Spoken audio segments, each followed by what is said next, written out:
PMQs Unpacked on Times Radio. Unpacking the politics and cutting through the crossfire. Order, order. I call Matt Chorley and Tim Shipman.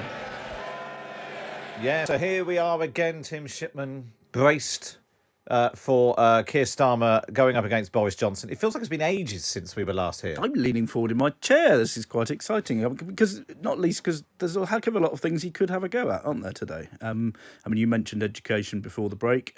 Labour's got another debate on that later on. That court case that's just come in, Keir Starmer's had quite a lot of fun having a go at the Tories for handing contracts to their mates. That's a wide open goal for him as well. There's confusion around June the 21st and what happens next on COVID, and we've got a load of meetings going on Brexit, which isn't going terribly well either in some regards. And Starmer's been a little bit wary about going at that, but there's quite a lot he could have a pop about today. Well, let us know what you think might happen, or what you make of the exchange. You can text me 87222, start your message with the word Times, or you can tweet us at Times Radio using the hashtag PMQs Unpacked. It's a big week for Boris Johnson, isn't it? I mean, as soon as he finishes this, I think he's heading straight down to Cornwall to get ready for the G7. And right at the beginning of the year, we were talking about this is the moment where he sort of marks out his place on the world stage. This is statesman Boris. You can see him standing in front of his mirror thinking, this is my moment. And he's got two of these big things this year. He's got the G7 and he's got the COP20 climate summit later in the year. It's pretty rare to have two of the biggest international events of the year happening in the same country. And this is his moment on the world stage. And I suspect what you'll hear, from him at PMQs is him trying to rise above whatever specifics Starmer comes at him with a classic boosterist message about Britain leading the world. And they had a bit of a result at the weekend with this tax plan that the Chancellor has pushed through to try and tax Amazon and some of those tech companies a bit more efficiently. And their argument then was, what's the point of Brexit Britain? Can it have a role in the world? Can it lead the way? And now their argument is, yes, it can. So I suspect what you'll see is statesman Boris at the dispatch box trying to rise above the leader of the opposition and say, whatever slings and arrows he's throwing at him are mere small fry compared with the very, very important things he's going to be doing this week. And why aren't you asking me about those, Why aren't you Mr. asking Starmer? about how lovely Cornwall is at this time of the year? And Keir Starmer, since we last met, Keir Starmer has had his big moment with Piers Morgan, which was watched by fewer people than watched the one with Gemma Collins. Piers Morgan's life stories. And there was a poll out yesterday, Ipsos Mori poll, showing that he was polling worse than Jeremy Corbyn at this point in his leadership. Yes, and perhaps more significantly, less than Andy Burnham now, which is the direct comparison, I think, for people in the Labour Party who are wondering what to do about any of this. As we go live to the House of Commons, PMQs Unpacked, this is Keir Starmer. Thank you, Mr. Speaker. This is the first PMQ since the Prime Minister and Carrie got married. So can I offer my warm congratulations to the Prime Minister and his wife and wish them a happy life together. I have to say I admire the way they managed to keep it secret. Can I join with the Prime Minister on his comments about Carers Week? And can I also send our deepest sympathies to the 4 people killed in Sunday's terror attack in Canada? It was, as the Canadian Prime Minister said, an attack motivated by hatred and Islamophobia, and we must all unite against that at home and abroad. And can I ask the Prime Minister to pass on our thoughts and condolences to the Canadian Prime Minister when he sees him later this week? Mr. Speaker, why does the Prime Minister think that his now former education advisor, Kevin Collins, described the government's education plan as half-hearted, that risked failing thousands of children, hundreds of thousands of children, and not being even close to meeting the scale of what is needed? Mr. Speaker, first of all, I want to thank Kevin Collins for his work, and but above all, I want to thank pupils, parents, teachers for everything they've done throughout this pandemic. And the struggle has been enormous, and actually what the government is doing is, in addition to the £14 billion, the extra £14 billion we committed, taking per pupil funding in primary schools up to £4,000 per head, in secondary schools up to £5,150, Mr. Speaker. We're now putting another £3 billion into educational catch-up with the biggest tutoring programme anywhere in the world, Mr. Speaker, and it is based on the best evidence that we could find and that Sir Kevin could supply. Keir Starmer.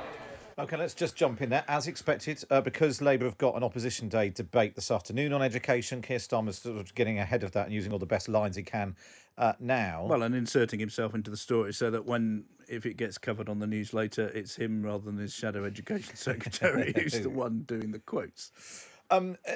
This is another thing which has happened since the Commons last met. Kevin Collins, the Prime Minister's advisor on how to get children to catch up, said we need £15 billion. Rishi Sunak said you could have £1.5 billion. Gavin Williamson was sent out to defend it all. It's a tricky one, this, isn't it? Because you can't, although Boris Johnson claiming they're the biggest tutoring scheme in the world, probably a reflection which may or may not be the case. Yes, but it was also, maybe that's just a reflection that other people have not very big tutoring schemes. It's weird how education just isn't really a thing for this government, is it? There's not a big education idea. Well, I mean, it wasn't that long ago that we were being briefed by Downing Street that this was Boris Johnson's, top priority and the thing he was most concerned about in the wash-up from coronavirus. So it does seem like delivering 1/10 of what was asked for is poor, but at the same time, it's at 15 billion is a heck of an ask from an external advisor. You'd have to think as the government that if you pick that external advisor, you may have picked the wrong one. If he comes back with a demand for 15 billion quid, not a few ministers in this government say, well, he spells his name Kevan, and if he we've got this chap who can't even spell his own name properly. Which, wow. Which now seems like a little bit of a harsh sort of thing to say, but that's how they're sort of saying he didn't quite read the room, I think it's fair to say.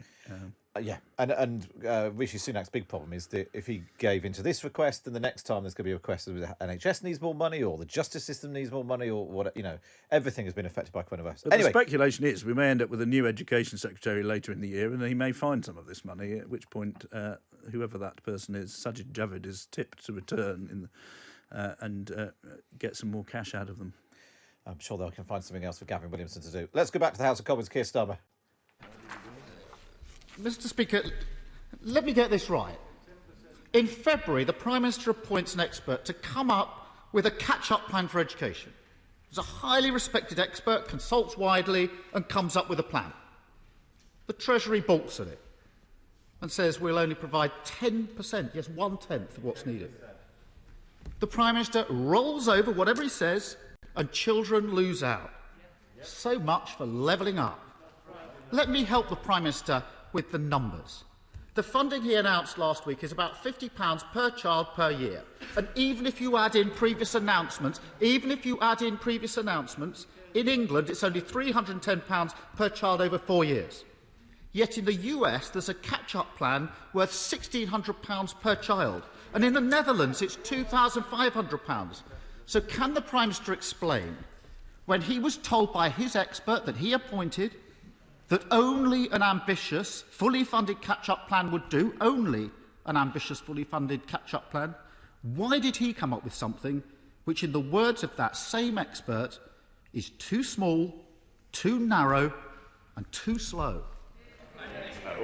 Mr. Speaker, I think that the right honourable gentleman needs to do the maths, because and he needs to do some catch-up on his own mathematics, because in addition to the 14 billion I've already referred to, Mr. Speaker, there was already another £1.5 billion of catch-up. This is a £3 billion catch-up plan just for starters, Mr. Speaker, and it includes the biggest programme of tuition of 1-to-1, 1-to-2, 1-to-3 tutorials anywhere in the world. And we all know, Mr. Speaker, that there are schools in this country, classrooms in this country, where children are getting private tutorials, private tuition, thanks to the hard work of their parents. He asks about levelling up. What we want to do is get on the side of all the kids who don't have access to that tutorial, Mr. Speaker, to support them. That's what I mean by levelling up, Mr. Speaker.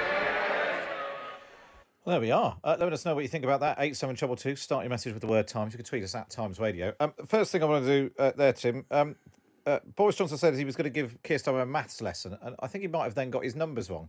He talked about the 14 billion he'd already announced. I think it was 1.4 billion, isn't it? Yes. Once again, 10% of what was promised. The thing that caught my ear was that some of the tuition was 1-to-1 and then 1-to-2. So perhaps you get a dress with it as well. This is, I suppose, is it an important issue Does it work to start rattling out all those figures? Because we went from £50 to £310 per child. But then you do look at what Joe Biden's planning in America, £1,600 per child. There's obviously a distinction between how much is going on tuition and how much is going on the wider package of uptick. That's the first thing to point out.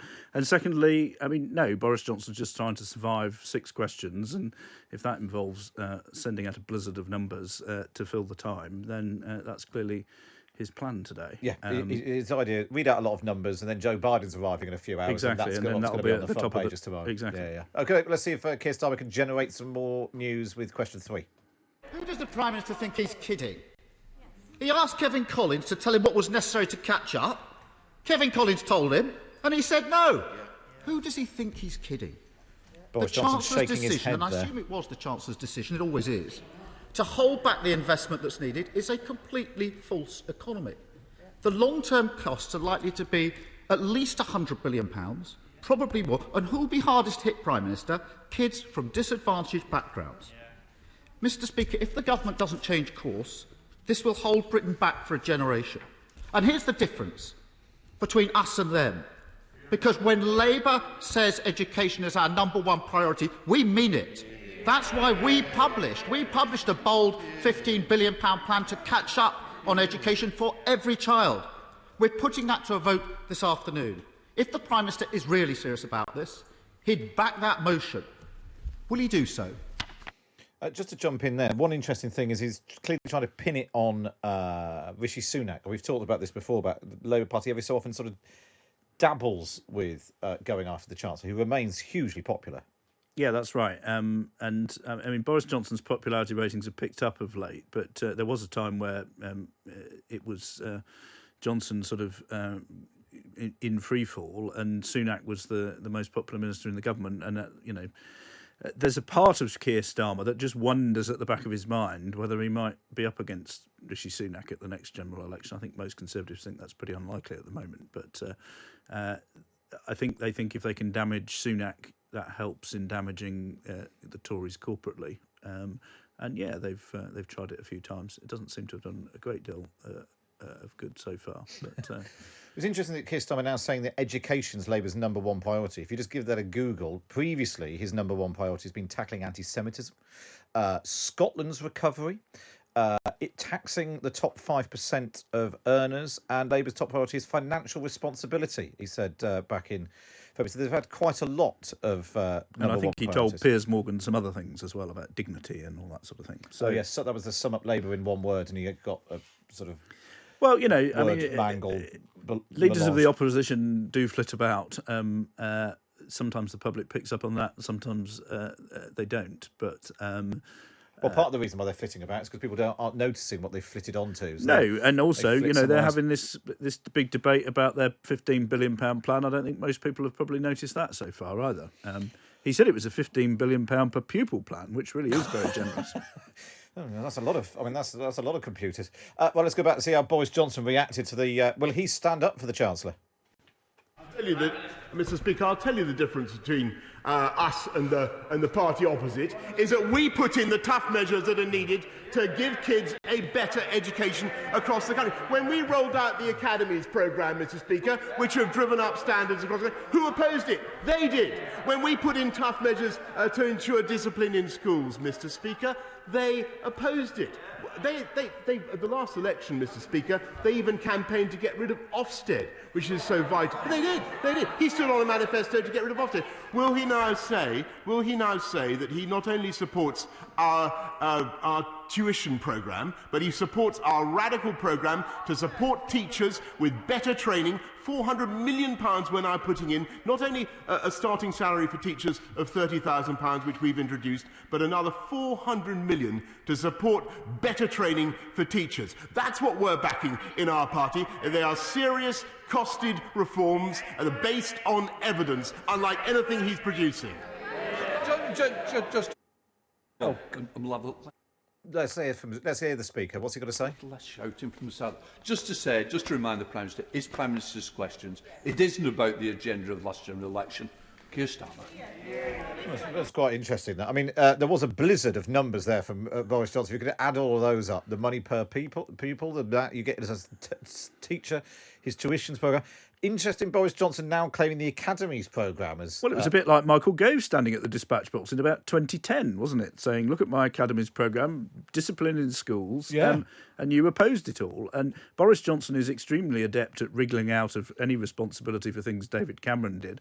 And yet he's still trying to put on Keir Starmer, you know, you guys in the past, years and years ago, opposed all these things. And now, interestingly, he is standing on the old Conservative education reforms. The Conservatives in power haven't really done anything that dramatic on schools since Michael Gove was the Education Secretary. We've had a lot of people pass through that department since. That's right, and a lot of them, frankly, placatory to the teaching unions and have been there to keep the issue quiet. Gavin Williamson, for good or ill, is the most high-profile education secretary, one that people have an opinion about more than any other since Michael Gove. I would for say. Good or ill is probably quite a good way of putting it. Let's go back to Keir Starmer in the comments. The Prime Minister, Ofsted, was not the question. I'm not interested in what they put on the agenda. I'm more interested in you answering the question. Keir Starmer. I mean, that's just I didn't realise it was still Lindsay Hoyle going there. It's quite. I mean, it's not a terrible thing for Boris Johnson to point out what Labour's policy was at the last election, was it? No, I would. I mean, it's pretty standard fare for PMQs over the 2 and a bit decades I've been watching it. So interesting that Hoyle feels the need to do that. I mean, the general perception is that he's a more reasonable and less sort of grandstanding kind of figure than John Bercow was. Tories are broadly more sympathetic to him, but in you know, there have been a few examples of this in recent weeks where he's tried to sort of fire a bit of grape shot across the Prime Minister's nose just to get him to kind of keep him honest. Be interesting to see how Boris Johnson doesn't look very happy. He's sort of holding his hands up in a sort of what are you talking about sort of way. Anyway, let's now go back. Oh, come on. Let's go back now to Keir Starmer. Mr. Speaker, let me take this very slowly for the Prime Minister. The Collins review commissioned by the government was very clear. If the Collins proposed action is not taken, the attainment gap will rise between 10 and 24%. That was on a slide shown to the Prime Minister last week. And he talks about the various measures, so let's look at this more closely. Which part of our plan does he oppose? The plan that's being voted on this afternoon. Is it breakfast clubs for every child? Does he oppose that? Is it quality mental health support in every school? Does he oppose that? Is it more tutoring for every child that needs it? Does he oppose that? Or additional investment for children who've suffered the most? Which part of our plan does the Prime Minister object to? And if he doesn't object to it and agrees with it, why doesn't he vote for it? Well, presumably he won't be allowed to answer because he's not allowed to discuss Labour's policy on anything. Yes, he's sort of looking peeved there. I mean, they're now chucking their own plans at each other and saying, which bit of my plan don't you like? And we're not going to get a straight answer from either of them about the other person's plan. No, particularly when one of the questions is, do you like breakfast? Anyway, let's see what Boris Johnson's response was. Mr. Speaker, I think with great respect, Mr. Speaker, I do think I'm entitled to draw attention to what the Labour Party stood on at the last election, and that was, and they haven't yet repudiated it, they did want to get rid of Ofsted, Mr. Speaker. But I will tell the right honourable gentleman that if he is now saying that he supports our tutoring programme, and that's what I think I understood from him just now, then that is a good thing, because hitherto what has happened is that the kids of well-off parents, thanks to their hard work, have been able to rely on private tutoring. What the government is now doing is coming in on the side of all the other kids who don't get access to that tutoring. 6 million kids, 6 million children, Mr. Speaker, 6 million children will have access to tuition thanks to this programme. It is a fantastic thing. It is a revolution in education for this country. If he's now saying that he supports it, Mr. Speaker, then that's a good thing, though I've learnt in the course of the last year that his support can sometimes be evanescent, Mr. Speaker. Well, I think that response was much like the last one, so let's just go straight to Keir Starmer again. He's here for the other kids. The report says the attainment gap will go up between 10 to 24% if the action isn't taken. He's just rejected it. How can he be on the side of the other kids? Come off it. We've been here before. Free school meals, U-turn. Exams fiasco, U-turn. Now catch-up. The Prime Minister's been all over the place when it comes to education. And he's on the wrong side of it again. Mr. Speaker, I now want to turn to this week's G7. This will be the first major summit of since the recovery. The UK needs to lead, not just to host. The priority must, of course, be a clear plan to vaccinate the world. As the Delta variant shows, nobody is safe from this virus until everybody is safe. The Prime Minister has made big promises on this, but it needs a truly global effort to make it happen. So will the Prime Minister take the lead at the G7 and do whatever is necessary to make global vaccinations a reality? My hunch is he's going to say yes. Yeah, to me, that's an extremely softball question. Frankly, tees up. Tory MP could ask. Yeah, them. no, exactly. Really quite curious wording. It's fine. Say lead, don't just host. But Boris Johnson will definitely be boasting about leading, and he'll have examples, and he'll say that's what we're going to do. I think that's a bit of a gift, really. But maybe he's teeing up something else. Let's find out how Boris Johnson responded to that quite soft question. Yes, indeed, Mr. Speaker. Actually, I think what the people of this country also understand is that not only were we able to give one of the first authorisations for the AstraZeneca, the Oxford AstraZeneca vaccine, but also, thanks to the deal the government did between the Oxford scientists and AstraZeneca, we were able to ensure that 1 in 3 of the 1.5 billion doses that have been distributed around the world are the Oxford AstraZeneca vaccine. That is global Britain in action, to say nothing of the billion vaccines that we hope to raise from the G7 this week. That's a figure that you'll be hearing a lot about as the weekend progresses. They're looking for a billion vaccines from well-off countries to help those in poor parts of the world. Let's go back and see how Keir Starmer winds this all up, and then I want to speak to you about the G7 as well, Tim. But let's hear Keir Starmer's last question. Keir Starmer. Mr. Speaker, that would sound a lot better if the Prime Minister wasn't the only G7 leader cutting his aid budget.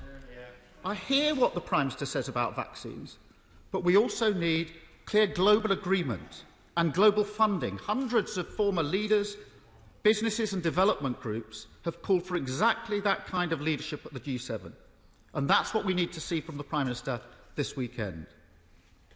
Mr. Speaker, the G7, bilateral discussions with President Biden and the possibility of a new government in Israel also provide a real chance to restart a meaningful Middle East peace process. The appalling violence recently, which killed 63 children in Gaza and 2 children in Israel, shows just how urgent this is. For too many people in Palestine, the promise of an end to the occupation and a recognised sovereign Palestinian state feels more distant than ever.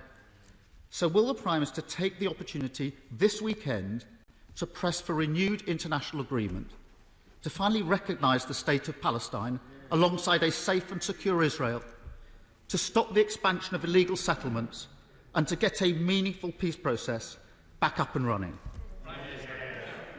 Mr. Speaker, it's been a long-standing objective of this government, and I think it's common ground across this House, that the solution for the Middle East peace process is a two-state solution. That we continue to press for that, and I've made that position plain in my conversations both with the Palestinian Authority and, of course, with Israel. Mr. Speaker, he attacked the government, I think, for failing to be sufficiently ambitious in our overseas aid spending. I think I heard him say that in that compendious question. Let me just tell him, well, he's gesturing at these benches, Mr. Speaker. Under this government, we've spent more, and we continue to spend more than Labour ever did. Labour ever did. Under Blair, under Brown, even when they were spending money on Brazilian dancers in Hackney to raise consciousness, which is what they did, to raise consciousness of global poverty, Mr. Speaker. We are spending £10 billion a year at a time of acute financial difficulty for this country, and I think the British people know that is the right priority for this country. And I think, if Labour members want to vote on that matter, Mr. Speaker, then may I just remind them that the people of this country had an opportunity to vote on the way the government is handling it last month, and the balance that we were striking, and I think that they adjudicated firmly in the favour of the government, Mr. Speaker. They pontificate and prevaricate and procrastinate. Felicity Kendall, come on! I can even. Thank you, Mr. Speaker. Well, that was a surreal ending to PMQs. The main exchange there with the Commons Speaker Lindsay Hoyle accidentally calling Felicity Kendall, who is not, unfortunately, going to appear in the House of Commons. He was actually trying to call Felicity Buchan, who is the MP, the Tory MP for Kensington. Although, I mean, that made about as much sense as the rest of it. I mean, there were lots of numbers on schools. Everyone thinks their plan is best. A nice, easy question on vaccinating the world. Keir Starmer then raised the fact the government is cutting the aid budget ahead of the G7, but then drifted off into something about the Middle East peace process. Yeah, and but I thought that was quite interesting. That question, that last question with Starmer doing Palestine, smacked very much of ticking a box that he needs to tick with the left of his party, for whom this is the driving political issue outside our shores, and for some of them the most important issue in the world. And he would be getting a lot of grief for not bringing it up if he doesn't month after month after month, and he can now say that he has. And it's a week when we're looking at Britain on the world stage and international issues. Why not raise it? He would have been asked to do so by his shadow foreign affairs team, and it's the kind of thing that ticks a box with the people on the left. It didn't amount to a hill of beans today, but when they say, why do you never bring this up, Mr. Starmer, he can say now that he has. I suppose the big thing is why he didn't make more of the aid cut. Theresa May is actually sitting. So Theresa May is one of the. I think all the former prime ministers have criticised the government for cutting the aid from 0.7 to 0.5% of GDP. Theresa May is in the House of Commons. It is down on the order paper. It's just quite a long way down, so she might not get a question, but we'll bring it to you if she does. But a pretty firm response from Boris Johnson there, saying we're still spending 10 billion quid, and he knows, frankly, that the public are on his side on this one, and particularly the voters that he's stolen from the Labour Party in those northern seats. They think charity begins at home, all the polls show, and he's got a robust argument to make on that. Interestingly, all this vaccine diplomacy we're about to do, we've got this summit coming up. We're going to be chucking, more than 100 million jabs at the developed world, and we can score all that against the development budget. So actually, the thing that the Tory MPs are all complaining about, the development budget dropping to 0.5% of national income, it's actually not going to be. It's going to creep back up above 0.6 towards 0.7 anyway as a result of all this vaccine diplomacy. Which ends up, part of you think, what was the point? So you're presumably packing your bags and heading for Cornwall? I'm jumping on the media chartered train at Sparrow's tomorrow morning. Some of us are driving down tomorrow afternoon. What can we actually expect from it? You've covered a few of these now. What does success look like for Boris Johnson come Sunday afternoon? Well, I think you want some agreements on the big things. They will hopefully, they'll walk away with something on vaccines, something on climate change that tees things up for the COP summit later in the year. He'll be trying to use the first summit to make a success of the second one. And what he'll most be hoping for is not to be embarrassed by the leaders of France or Germany, or particularly President Biden over Brexit. They've sent David Frost, the Brexit minister, down there to try and bend people's ears and say, these are the facts and this is what we need. A lot of these summits are about dodging awkward moments. The great thing for Boris Johnson is that the thing that most leaders live in fear of at these things are some sort of embarrassing pictures of larking about or looking silly in daft costumes. Boris Johnson revels in that kind of thing. He can turn up, he can mush up his hair, he can put on a silly pair of shorts. If he's caught emerging at 6 o'clock in the morning from the ocean with his capacious skin on display, that won't bother him in the slightest. Whereas if it were David Cameron, he would have been, hideously embarrassed by all that. So a lot of the stuff that a lot of leaders worry about bounces off Boris Johnson. But what he won't want is Joe Biden standing at a podium and saying things that are awkward about trade or about Brexit or about the Northern Ireland peace process. That's what he's really got to look out for, I think.